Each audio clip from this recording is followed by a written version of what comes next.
यदि हम मन को संयम में, चित्त को निरंतर प्रभु के चिंतन में, बुद्धि को परमात्मा प्राप्ति के निश्चय में लगा देते हैं, तो एक समय आता है जब प्रकृति की विषमता का कोई भी प्रभाव हृदय में नहीं पड़ता। उस समय उसे आत्यंतिक सुख की प्राप्ति होती है।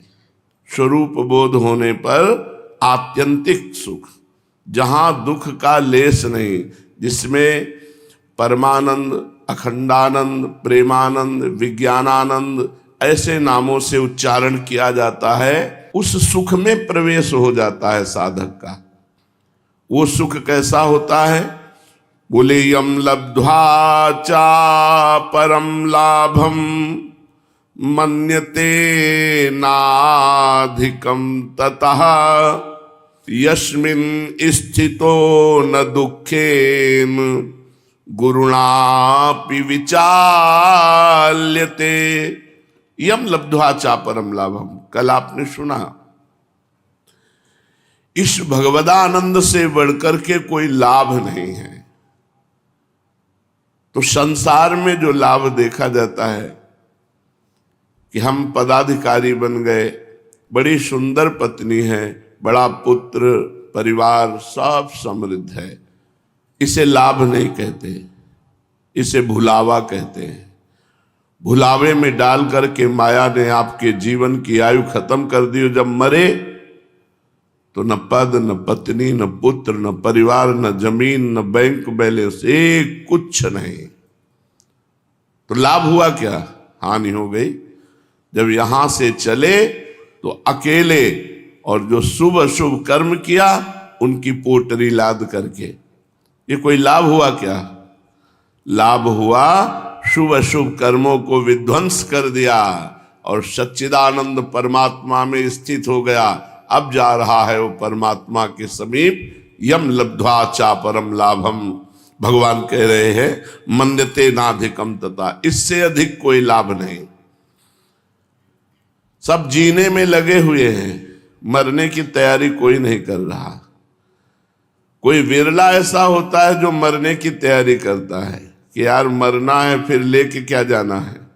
लेके जाना है भगवान नाम, परमात्म चिंतन, परोपकार, तीर्थ अवगाहन, धामवास, ये सब भगवत लीला कथन श्रवण, ये लेके यहां से जाना है।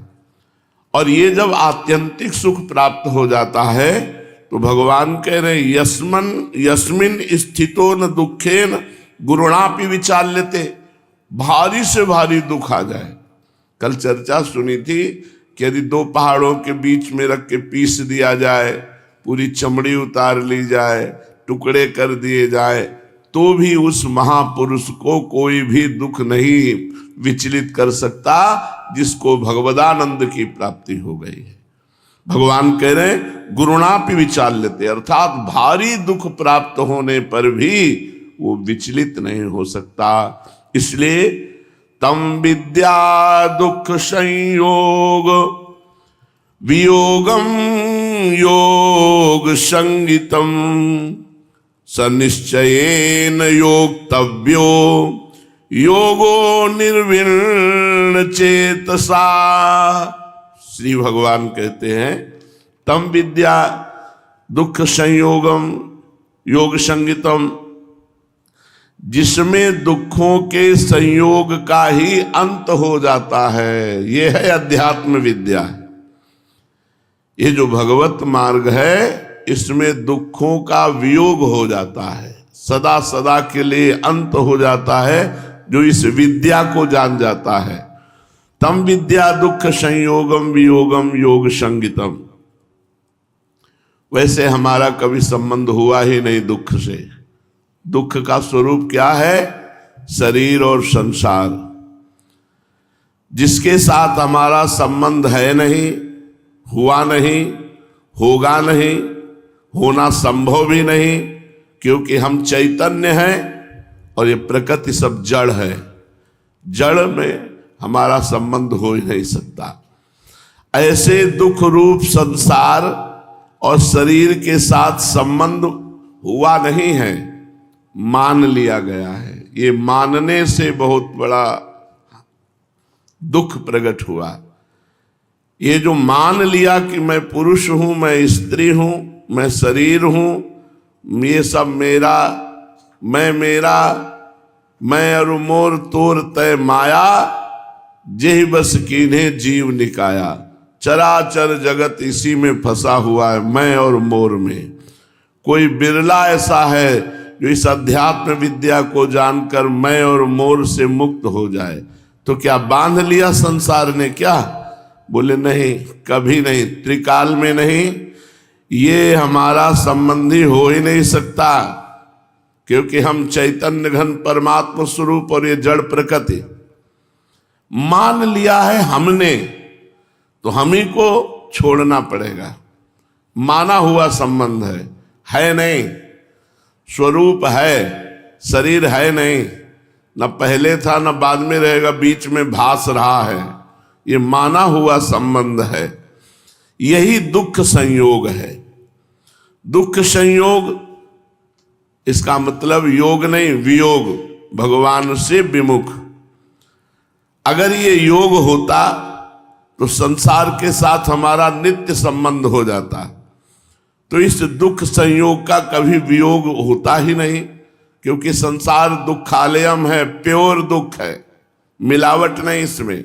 इसमें जो सुख भी है वो दुख है। जिसे तुम सुख समझते हो वो सुख नहीं, सुख की छाया है, समझ पड़ती नहीं। ये मेरे गिरधर की माया है, लालजू की ऐसी माया है कि जिसे तुम सुख समझते हो, सुख नहीं, वो दुखालयम, दुख योनया। इससे सिद्ध होता है कि शरीर संसार के मानने से ही दुख की प्राप्ति हुई है। बार बार जन्म, बार बार मरण, नरक स्वर्ग, ये सब जो भोगना पड़ रहा है, इसका प्रधान कारण है शरीर संसार से अपनापन। हमारा माना हुआ ये संबंध हमारी दुर्गति कर रहा है। ये मेरे, ये पराये, ये मैं, ये मेरा। ये स्वाभाविक नहीं है। जिस दिन आप चाहो छोड़ सकते हो। इससे कितनी ही दृढ़ता से तुम पकड़े रहो, तुम्हारे हाथ कुछ नहीं लगेगा। देखो, तुम जान पाए बाल्यावस्था से कब जवानी आई, कब बुढ़ापा आया, कब शरीर छूट जाएगा, इसका कोई पता नहीं। तुम दृढ़ता से पकड़ लो भी, मकर ध्वज पाओ, खूब चांदी सोने के भस्म पाओ, चाहे जितनी दृढ़ता से पकड़ लो, शरीर नष्ट हो रहा है प्रतिपल, और ये नाश को प्राप्त हो ही जाएगा, क्योंकि इसका परिणाम नाश ही है। और तुम अविनाशी हो। अविनाशी होकर नाशवान को पकड़ लिया, इसीलिए तुम्हारी नाशवान गति हो रही है। बार बार जन्म, बार बार मरण। नित्य योग हमारा भगवान से है, नित्य वियोग शरीर संसार से है। हम जान नहीं पा रहे, तो हमने भगवान से वियोग माना और शरीर संसार से योग मान लिया, उल्टा हो गया। यही अविद्या है। अब अध्यात्म विद्या के द्वारा ये बात जाना जाए कि नित्य योग तो हमारा भगवान से था, है, रहेगा, और शरीर संसार से वियोग था, वियोग है, वियोग रहेगा। कभी हमारा इसका योग नहीं हो सकता, लेकिन हमने इसे मान लिया है कि मेरा है, इसीलिए हमारी दुर्गति हो रही है। यह दुख रूप संसार के सर्वथा वियोग को योग कहा गया है। जो शरीर संसार से सर्वथा अपने आप को हटाकर भगवान के चिंतन में लगाए हैं, न शरीर की सुधि है न संसार की सुधि है, उसी को योग कहा है। तेसाम सतत युक्तानाम भजताम प्रीति पूर्वकम ददामि बुद्धि योगम तम ये न माम उपयांति ते। बुद्धि का परमात्मा से युक्त हो जाना तभी होता है जब प्रीति पूर्वक सतत भजन किया जाए। खास बात है शरीर संसार से संबंध छोड़ना और भगवान से जो संबंध है उसे मानना। यहां उल्टा हो गया, भगवान तो पराये लगते हैं, शरीर संसार अपना लगता है, इसीलिए हमारा पतन हो गया। दुख रूप संसार से जब वियोग का असर पड़ता है तब स्वरूप जागृत हो जाता है। ये बात आप वेदांत पढ़ो चाहे ना पढ़ो, खूब नाम जप करो और इतना मान लो कि मैं शरीर नहीं हूं, ये संसार मेरा नहीं है। तो जहां शरीर संसार से वियोग का भाव आया, आपने अपना संबंध हटाया, उसी समय आपका जो स्वरूप ज्ञान वो जागृत हो जाएगा। आपके स्वरूप ज्ञान को कौन ढके हुए है? शरीर मैं, संसार मेरा। तब हम तो गृहस्थ हैं, हम तो अमुक हैं, हम तो अमुक हैं। अपने ब्रह्म स्वरूप को, अपने परमात्म स्वरूप को, अपने अविनाशी स्वरूप को भूलकर इस विनाशी शरीर संसार से जो संबंध हमने जोड़ा है, ये हम ही को छोड़ना पड़ेगा। उपदेश गुरु दे देंगे, शास्त्र समझा रहे हैं, संत समझा रहे हैं, लेकिन छोड़ना आपको पड़ेगा। छोड़ना बड़ा कठिन। स्वरूप के साथ हमारा नित्य योग है। दुख रूप संसार संयोग तो आरंभ और अंत वाला है। संयोग काल में भी संसार का संयोग नहीं है। कहां हमारी पकड़ में आ रहा है संसार? किसी के 30 वर्ष बीत गए, किसी के 50 वर्ष बीत गए, हाथ क्या लगा? बोले मकान, बैंक बैलेंस, गाड़ी घोड़ा, रुपया नहीं। अंतिम जाने की तैयारी में क्या है तुम्हारे हाथ में? कुछ नहीं। संसार का कुछ किसी के हाथ नहीं लगता। अंत कुछ हाथ नहीं लगता। बस यही बात समझ करके जो जीते जी इससे अपना संबंध छोड़ करके अपने कर्तव्य का पालन करे। ऐसा नहीं कि बाबा जी बनकर कहीं एकांत भाग जाए, नहीं। घर परिवार में रहते हुए अपने कर्तव्य का पालन करते हुए, मेरा कोई नहीं है, मैं श्री भगवान का, भगवान मेरे, निरंतर भजन, भगवत प्राप्ति हो जाएगी। तो श्री भगवान कह रहे हैं, सा निश्चयेन योगतव्यो योगो निर्विण्ण चेतसा। जिसमें दुखों के संयोग का अभाव है उसे योग कहते हैं। वो हमारा स्वरूप है, वो हमारे श्री भगवान है। उपासक को उकताना नहीं है, धैर्य पूर्वक विचार करना है। योग का अनुभव करने के लिए सबसे पहले साधक को अपनी बुद्धि को एक निश्चय वाली बनाना है कि मेरे को तो भगवान की प्राप्ति करनी है। अब आपको बीच में मैथुन सुख मिल जाता है, आपको उस समय कहना मेरे को भगवान की प्राप्ति करनी है। आपको शरीर आराम भोग और व्यवस्थाएं मिल जाती हैं, आपके अंदर लक्ष्य निश्चित रहना चाहिए बुद्धि का, मेरे को श्री भगवान की प्राप्ति करनी है। किसी भी स्थिति में, किसी भी मनोरंजन में, किसी भी भोग में, किसी भी पद में, किसी रुपया पैसा मान प्रतिष्ठा में राजी नहीं हो जाना। राजी हो गए तो भगवत प्राप्ति गई। योग का अनुभव करने के लिए सबसे पहले साधक को अपनी बुद्धि का एक निश्चय करना होगा कि मुझे इसी जन्म में भगवत प्राप्ति करनी है। इसका अर्थ है कि मर्तलोक, स्वर्गलोक, ब्रह्मलोक तक के भोगों को स्वीकार नहीं करना, क्योंकि मुझे भगवत प्राप्ति करनी है। सोचो कितनी कठिन बात है। हम लोग कहां फंस जाते हैं? छोटे छोटे पदार्थ, छोटी छोटी वस्तुएं, रुपया पैसा, भोग सामग्री में राजी हो जाते हैं। ऐसा एक निश्चय करने वाला साधक, देख लो, ध्यान दो, जिसने निश्चय कर लिया मुझे भगवत प्राप्ति करनी है, ये कौन निश्चय कर सकता है? जो साधु समागम, शास्त्र स्वाध्याय, नाम जप और परम पवित्र आचरण करता है, वो निश्चय कर सकता है। ऐसे नहीं कि सुन सुना के निश्चय तुम कर लियो। भोगैश्वर्य प्रसक्ता नाम तया प्रहृत चेतसाम व्यवसायत्मिका बुद्धि समाधो न विधीयते। जो भोग में लगे हुए हैं, जिनका चित्त ऐश्वर्य ने अपहरित कर लिया, वो संकल्प ही नहीं कर सकते कि मुझे इस जन्म में भगवत प्राप्ति करना है। समाधो न विधीयते, वो भगवत प्राप्ति का संकल्प ही नहीं कर सकते, निश्चय ही नहीं कर सकते। उनकी बुद्धि, किनकी बुद्धि निश्चय करती? जो सत्संग सुन रहे हैं, नाम जप कर रहे हैं, पवित्र आहार विहार है, और सत्संग में सुना कि मनुष्य जीवन का परम लाभ भगवान की प्राप्ति है। अब बुद्धि से निश्चय कर लिया मुझे भगवत प्राप्ति करनी, तो उसके साइड में अब आपको कितनी भी सुंदर सुंदरी का भोग मिले नहीं, कितना भी रुपया पैसा आवे अंदर से स्वीकार नहीं करना, कितना भी पद प्रतिष्ठा यश कीर्ति ये सब माया का नाटक है, अंदर से स्वीकार मुझे भगवत प्राप्ति करनी है, ऐसा दृढ़ निश्चय। इस निश्चय में ध्यान दीजिए, संसार का कितना भी बड़ा प्रलोभन आ जाए, ध्रुव जी जेव ही भगवत प्राप्ति के लिए निकले तेवी नारद जी आ गए। बेटा कहाँ जा रहे हो? बोले मधुवन मथुरापुरी। मथुरापुरी में जाकर वहां तपस्या करके भजन करके भगवान को प्राप्त करूंगा। अरे नहीं, तुम्हें सिंहासन पर नहीं बैठने दिया, चलो मैं अभी राज्याभिषेक करवाता हूं। ध्रुव जी ने सोचा जिनकी प्राप्ति के लिए कदम बढ़ाया तो राज्याभिषेक की बात आ गई, अब तो और भाव पुष्ट हो गया, और वो कहा मैं पीछे हटने वाला नहीं, और उन्होंने परम पद प्राप्त किया।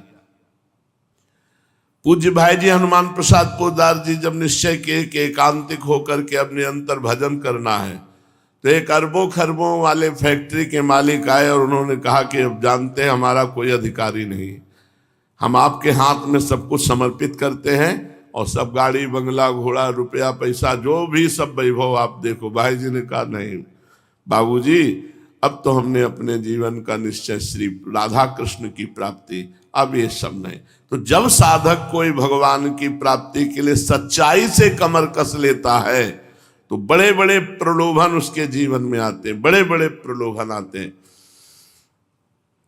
ऐसे ऐसे आश्रम के आप देख करके मस्त हो जाओ, ऐसे सुंदर वाटिकाएं, सुंदर भवन, सुंदर सब, और उनके जब कहा कि महंत बनाना है आपको, बड़े अधिकारी की खोज थी, आप मिल गए तो रात्रि में भाग गए वहां से।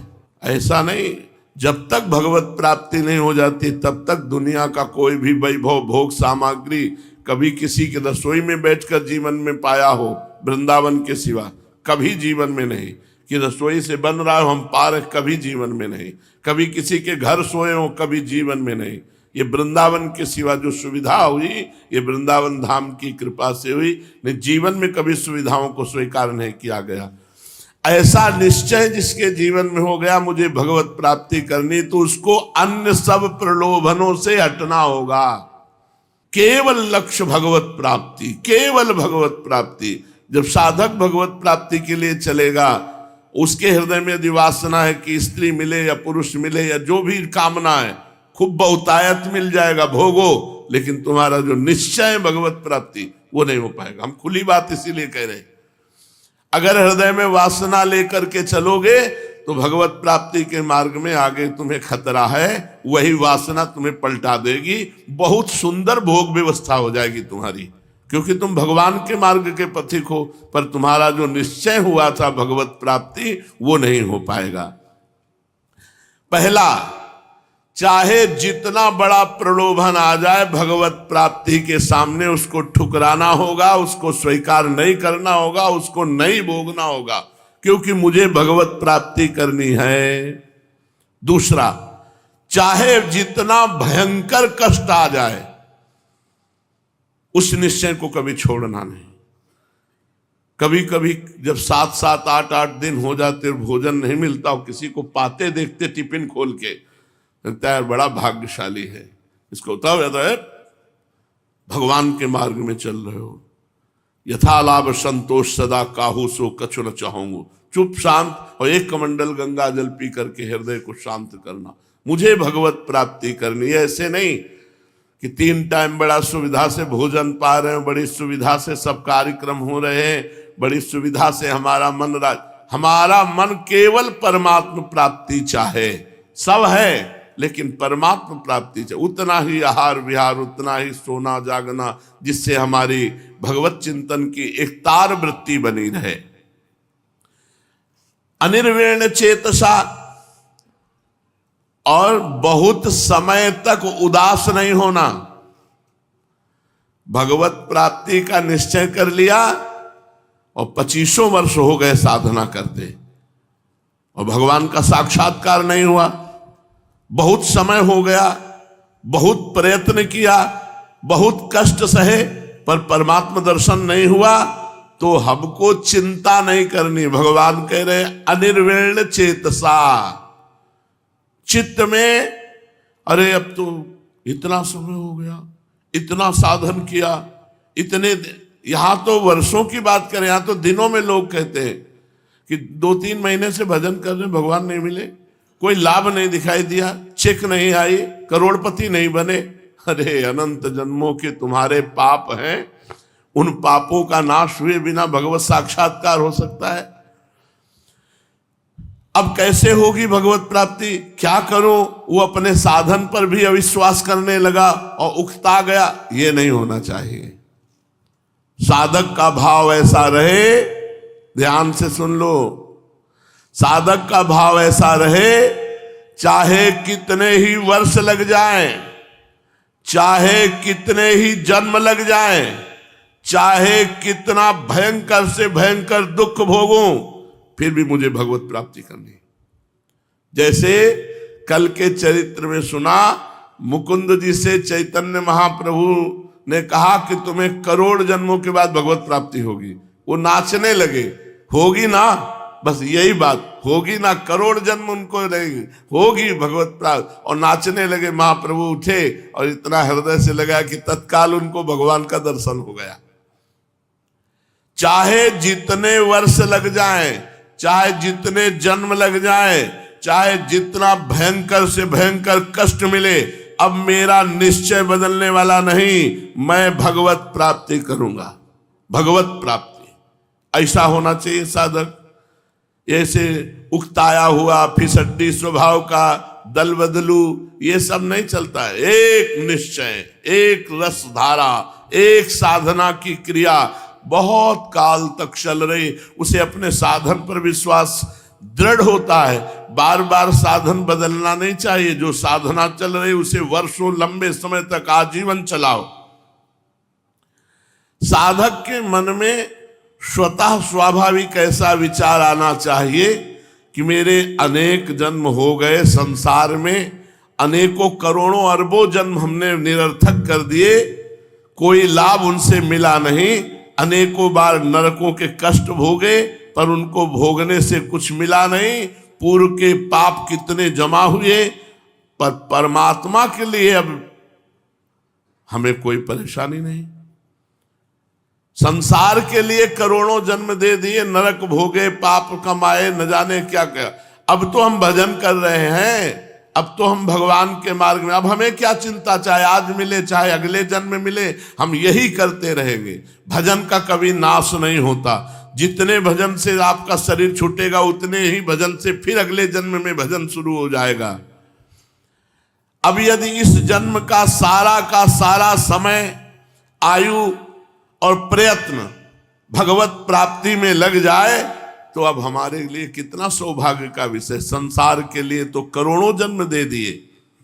श्री भगवान कहते हैं ये वो विद्या है जो समस्त दुखों का नाश करके चित्त को चंचलता रहित बनाकर एकमात्र परमात्मा प्राप्ति के निश्चय में बड़े से बड़े सुख से, प्रलोभन से वो विचलित नहीं हुआ, ना दुख से विचलित हुआ, ना जन्म मरण से विचलित है। वो एक निश्चय किए मुझे परमात्मा प्राप्ति करनी है, और जो गुरु ने साधन दे दिया बस वही जीवन भर करता रहा।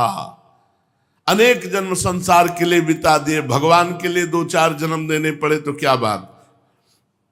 संकल्प प्रभवान कामास त्यक्त्वा सर्वान् शेषतः मनसैवेन्द्रिय ग्रामम विनियम्य समन्ततः। संकल्प से उत्पन्न होने वाली संपूर्ण कामनाओं का सर्वथा त्याग। भगवत प्राप्ति के लिए अगर हमारा मन संकल्प बनाता है किसी भोग का तो उसे त्याग करना है, भोगना नहीं है। संकल्प प्रभवान कामास त्यक्ता सर्वान शेषता। किसी सांसारिक वस्तु, ये जगह मिल जाए, स्थान, ये व्यक्ति मिल जाए, ये पद मिल जाए, बहुत ध्यान से सुनो, बड़ा है, ये कोई कथा नहीं है, ये सिद्धांत है। अगर इसे समझ लिए तो बेड़ा पार हो जाएगा। भगवत प्राप्ति के मार्ग में चले हो तो संकल्प प्रभवान कामास त्यक्त्वा सर्वान शेषतः। सांसारिक वस्तु, व्यक्ति, पदार्थ, देश, काल, घटना, परिस्थिति, इसको लेकर जो मन स्फुरना करता है, यार बढ़िया कमरा होता, बढ़िया व्यवस्था होती है, कोई टोकने वाला ना होता। जानते हो, हमने उन साधकों को देखा जिनके ऊपर शासन नहीं है, जब धूप लगती है तब सो के उठते हैं। अरे हम कहीं भी रहे, हमारी दिनचर्या भागवतिक होनी चाहिए। ये प्रमादी लोग हैं जो गुरु शासन में नहीं रहते, ये प्रमादी लोग हैं, इनको भगवत प्राप्ति से कोई मतलब नहीं है। पेट भर के भोजन मिल जाए, चक्क सोने को मिल जाए, कोई काम धंधा करना ना पड़े, संसार से ऐसे पड़े, क्या इससे मोक्ष मिल जाएगा? इससे भगवत प्राप्ति? भुवन भास्कर उदय हो रहे, तुम टांग पसार के सो रहे, तुम्हारी आयु, श्री, कीर्ति, बुद्धि सब भ्रष्ट हो रही। साधक है जो ब्रह्म मुहूर्त में सोए, वो साधक है। तो जिसका निश्चय हो चुका है किसी जन्म में भगवत प्राप्ति करनी है, वो किसी वस्तु, व्यक्ति, पदार्थ, देश, काल, घटना, परिस्थिति आदि को लेकर मन में जो स्फुरणाएं होती हैं, उन स्फुरणा में, जिस स्फुरणा में प्रियता, सुंदरता और आवश्यकता दिखती है, मन संकल्प कर लेता है, हाँ ये ठीक है, ये मिल जाए तो बढ़िया। अगर ये मिल जाए तो बढ़िया, और आपने स्वीकार कर लिया तो भगवत प्राप्ति का संकल्प आपका ढीला हो गया। अब वो इतना ढीला हो सकता है कि जो जो मिलता जाएगा स्वीकार करते गए, वो लक्ष्य ही गया भगवत प्राप्ति का। जब तक भगवत प्राप्ति न हो जाए तब तक कुछ नहीं चाहिए। नहीं खान पान ते भावे है, नहीं कोमल वसन सुहावे है, सब विषय लगे ते खारा है, हरियासिक का मग न्यारा है। वस्तु, व्यक्ति आदि की स्फुरणा मन में पहले होती है, भोग की, वस्तु की, व्यक्ति की, स्थान की। आपको काटना है, नहीं मुझे भगवत प्राप्ति करनी, ये बड़ी कठिन बात है। वो जो संकल्प बना था बड़े पुण्यों से, अनंत जन्मों के पुण्यों से, कि इसी जन्म में मैं भगवत प्राप्ति करूं, वो शिथिल हो जाता है। इसलिए भगवान कह रहे हैं कि संकल्प बनने ही न पावे, स्फुरना आवे सोई नष्ट कर दो। संकल्प से उत्पन्न होने वाली संपूर्ण कामनाओं का सर्वथा त्याग करके और मन से ही इंद्रिय समूह को सभी ओर से हटाकर, मनसैवेन्द्रिय ग्रामम विनियम्य समन्ततः, जिन इंद्रियों से शब्द, स्पर्श, रूप, रस और गंध, इन विषयों का अनुभव किया जाता है, इन विषयों का भोग होता है, उन इंद्रियों को अच्छी तरह अपने अधीन कर ले, और अधीन हो जाएंगी भगवत प्राप्ति के निश्चय के संकल्प से। मुझे भगवत प्राप्ति चाहिए, मुझे नहीं। उदास होकर भोजन करे, हर्षित होकर नहीं। उतना भोजन करे जितने से प्राण पोषण, उतना शयन करे जितने से हमें भजन में नींद ना आवे। बस रात दिन भजन में, मन को संकल्प रहित, इंद्रियों को निश्चल। तो शनै शनै रूपर में बुद्ध्या धृति गृहीतया आत्मसंस्थम मनः कृत्वा न किंचिदपि चिंतयेत्। भगवान कह रहे हैं शनै शनै, धीरे धीरे, धैर्य युक्त बुद्धि के द्वारा धीरे धीरे संसार से हटता चला जाए। जिस विषय की कसम खावे, नियम ले, उसे दोबारा कभी न स्वीकार करे। धीरे धीरे शनै शनै रूपर में बुद्ध्या धृति गृहीतया आत्मसंस्थम मनः कृत्वा न किंचिदपि चिंतयेत्। धैर्य युक्त बुद्धि के द्वारा धीरे धीरे साधन करते करते प्रायः साधक को मनोरंजन करने का मन होता है। बहुत दिन हो गए, समझो मन तुम्हें मारना चाहता है। अब जब एक थकावट महसूस हो जाए, एक उकताहट महसूस हो जाए, जान लेना कोई अपराध बन गया, अब तुम्हें मारना पड़ेगा। तुम्हारे साधन को मारेगा मन, बहुत होश में।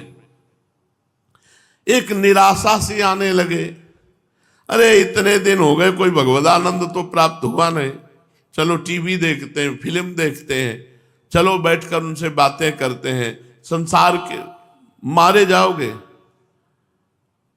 शनै शनै रूपर में बुद्धिया धृति गृहित, स्वयं वो बता रहे हैं जिनकी प्राप्ति की जाती, स्वयं भगवान के वचन है, श्री भगवान के श्रीमुख की वाणी है। साधन करते करते साधक को जब थकावट, उत्काहट, निराशा, और इतने दिन हो गए अभी कोई लाभ तो मिला नहीं, तत्व की प्राप्ति हुई नहीं, अब क्या होगी, कैसे होगी, इस बात को लेकर के साधक को सावधान भगवान करते हैं कि अभ्यास करते हुए सिद्धि प्राप्त ना हो, कोई आनंद प्राप्त ना हो, तो भी उकताना नहीं है, घबराना नहीं है, मनोरंजन नहीं कर बैठना, विषय भोग नहीं कर बैठना, संसार को स्वीकार नहीं कर लेना, ध्यान रखना।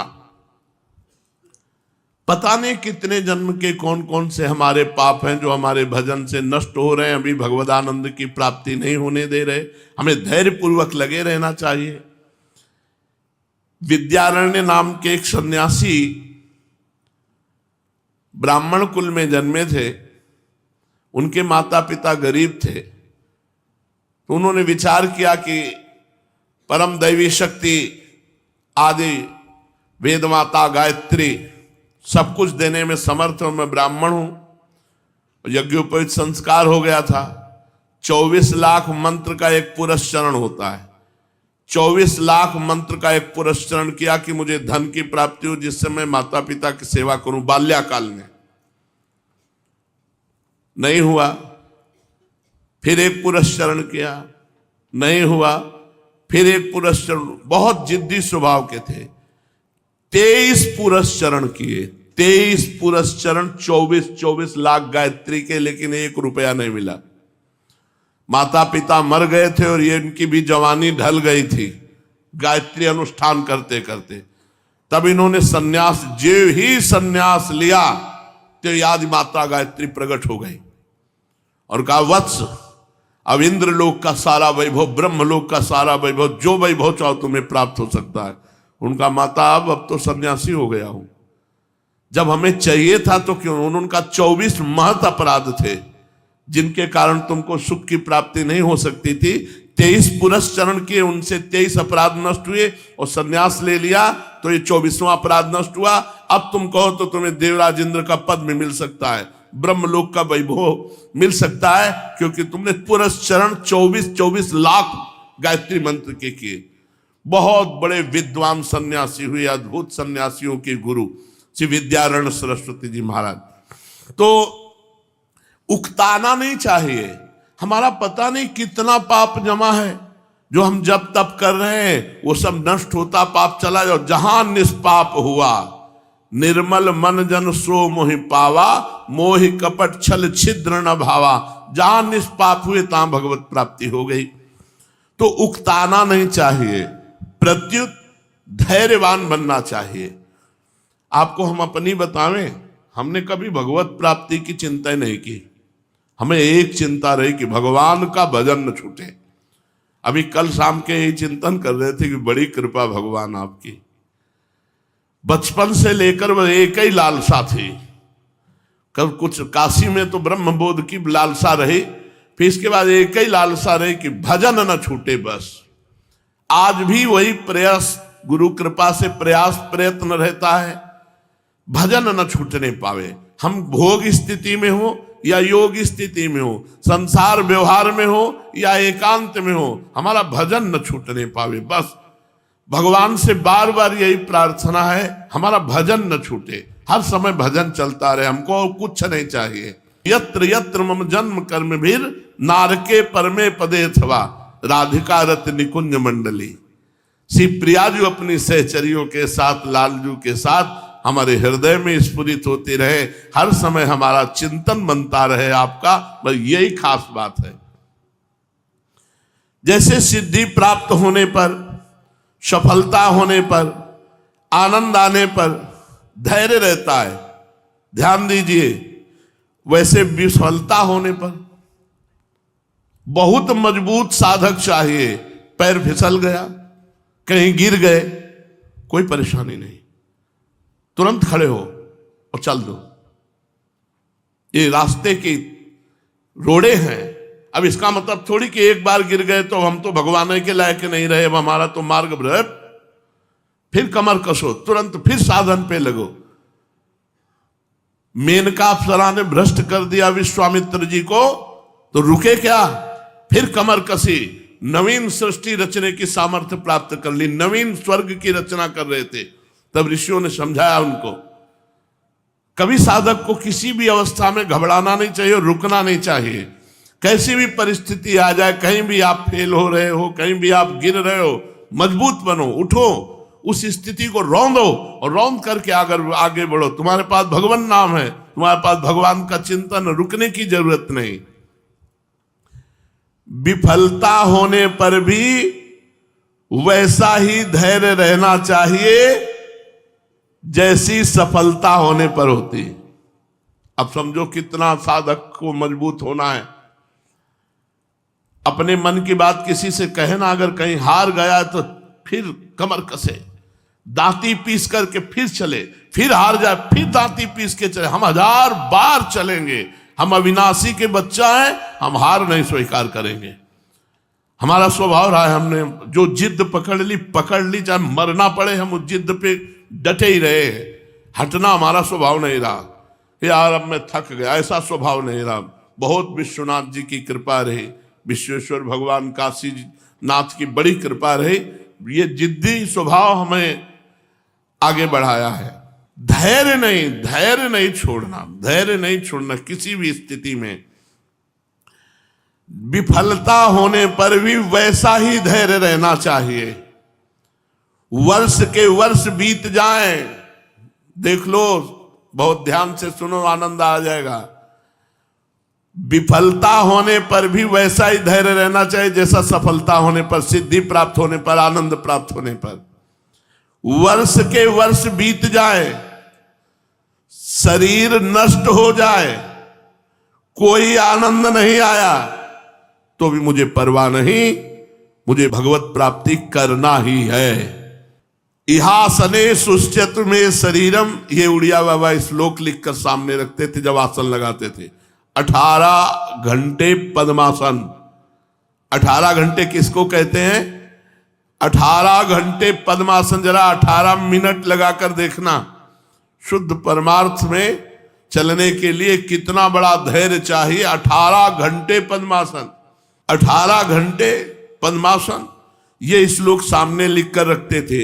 इहासने सुष्यत में शरीरम त्वगस्थिमांसं प्रलयं च यातु अप्राप्य बोधम बहुकल्प दुर्लभम नैवासनात् कायमिदं चलिष्यसि।